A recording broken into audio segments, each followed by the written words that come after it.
বন্ধুরা আজকের আমার রেসিপি থাকবো ডাইলের রেসিপি, মুসুরি ডাইলের রেসিপি। সো আমি ডাইলটা ভিজিয়ে রাখছিলাম, অনেকক্ষণ ভিজিয়ে রাখছিলাম, সকালে ঘুম থেকে উঠে ভিজিয়ে রাখছি। কারণ ডাইলটা আগে ভিজিয়ে রাখলে ডাইলের যে একটা ফুটকুনি আছে, এই ফুটকুনিটা ওটা শেষ হয়ে গেলে আপনার আর মুসুরি ডাল খেলে গ্যাস হবে না, বুঝছেন? এই জন্য ডালটা আমি ঘুমে উঠে ভিজিয়ে রাখছি। এখন আমি ডালটা আমি ধুইয়া বসাই দিচ্ছি, এই জন্য ডাইলে কোনো নেই, ফুটকুনি নেই, ঠিক আছে? এই দেখুন ডাইলে ফেনা নেই। তো এখন ডালটা আমি বসাই দিচ্ছি। ডালটা যখন বলক আসবো তারপরে আমি এখানে মশলাগুলো দিয়ে দেবো। মশলা থাকবো এই যে 4টা এলাচ, আর কয়টা গোলমরিচ, ব্ল্যাক গোলমরিচ মানে কালোটা, আর থাকতেছে আপনার কয়টা লং 3 থেকে 4টা, 2-3 টুকরো হলো দারচিনি, আর নিচ্ছে না কটা মেথি, আর কটা হলো শাহি জিরা, ঠিক আছে? মানে শাহি জিরাটা দিলে মানে শাহি ফ্লেভার আসবে, এলাকায় শাহি ডাল পাকানো আছে, শাহি ডাল, ঠিক আছে? আর এখানে আমি বাগারটা দেবো কিন্তু পেঁয়াজ দিয়ে, ঠিক আছে? পেঁয়াজ দিয়ে বাগার দেবো, আর সাথে থাকছে কাঁচা জাল এবং কটা ধনে পাতা করছি, ঠিক আছে? আর বাগারে আমি ফোড়ন দেবো, ঠিক আছে? এই 5 ফোড়নটা খারাপ বাগার, আর সাথে থাকবো কটা গোটা জিরা। এই গোটা জিরাটা কিন্তু আমি এটা দিয়ে কিন্তু এটা রান্না বসাবো, এই গোটা জিরাটা দিয়ে রান্না বসাবো। এই যে সাথে থাকছে আর কটা গোটা জিরা, ঠিক আছে? এই গোটা জিরাটা কিন্তু এভাবে দিয়ে আমি রান্নাটা বসাবো। তারপরে রান্নার শেষে আবার বাগারের পরে আমি কটা আবার ফাঁকি জিরে দিব, বাজা জিরে দিব, ঠিক আছে? কালা জিরে গুঁড়া, ঠিক আছে? এই আমরা রান্না দিচ্ছি। এর সাথে কিন্তু একটা তেজপাতা আমি 3-4 টুকরো করে দিচ্ছি, ঠিক আছে? এই আমার আজকের ডাইলের শাহি ডাইল রেসিপি হবে। হ্যাঁ, তো এখানে আমি ডালটা কিন্তু বসাই দিচ্ছি, অলরেডি বসাই দিছি। এখানে আমি একটা জিনিস দিয়ে দেবো, সেটা হলো লবণ পরিমাণ মতন দেবে। যেমন ডাইলে বলক আসবে তখন আমি পেঁয়াজ কাঁচামরিচ দিয়ে দেবো, আর কিছু পেঁয়াজ লাগিয়ে দেবো আমি বাগারের জন্য, ঠিক আছে? এখন আমি হলুদটা দিয়ে দেবো, এই যে হলুদটা আমি, আর এই যে কাঁচা জালটা দিয়ে দেবো, ঠিক আছে? এখানে যে আমার যে মশলা উপকরণগুলো যা আছে সবগুলোই দিয়ে দেবো, ঠিক আছে?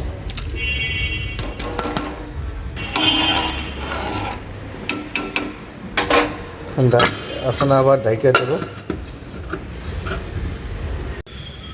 এই যে আমার ডাল রান্না হয়ে গেছে গা, লাস্টে আমি ধনিয়া পাতা দিয়ে দিলাম। ডাল হয়ে গেছে গা, আমি ডালটা এখন ফোড়ন দেবো, ঠিক আছে? ডালটা আমি ফোড়ন দেবো। তা ডালটা আমি একলা মানুষ খাই তো ভাই, আমার পাক কিন্তু ছোটো পাক, ঠিক আছে? আমি রেসিপি দিই আর পাকও দিই। এই পাত্রটা আবার বসাই দিলাম। সো আপনার জন্য তো সয়াবিন তেল দেবো, বেশি তেল দেবো না বাবা, তেল বেশি বলে গেছে গা, তেল যত কম খাইতে পারে, ঠিক আছে? আমার তেলটা গরম আছে, আমি কটা আস্ত জিরে দিয়ে দেবো, আর নিচে না করা ফোড়ন দেবো, ঠিক আছে? আর 3টা শুকনো মরিচ দেবো, এদিকে আমি রসুনটা দিয়ে দেবো, ঠিক আছে? আমি মরিচটা উঠিয়ে দিতেছি, কারণ মরিচটা বেশি করে দেবো। সো আমার যে রসুনটা বাদাম কালার রয়েছে আমার বাগার হয়ে গেল ডাইলের।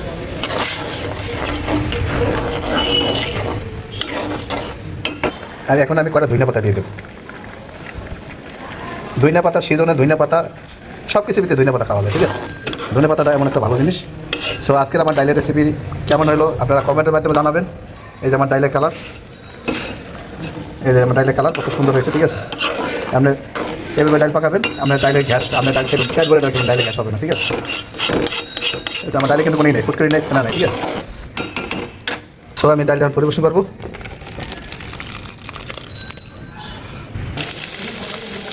এদিকে সাথে মাছ ভুনা আছে, মাগুর মাছ আমি ভুনা করতে আছি, সাথে ধনিয়া পাতা দিলাম, ঠিক আছে?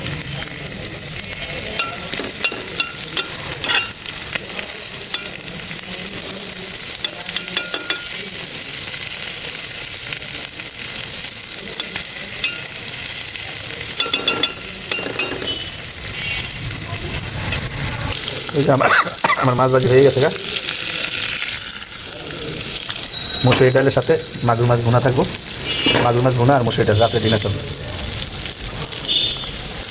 তো আমার এটা হয়ে গেছে, আমি চুলাটা অন অফ করে দেবো।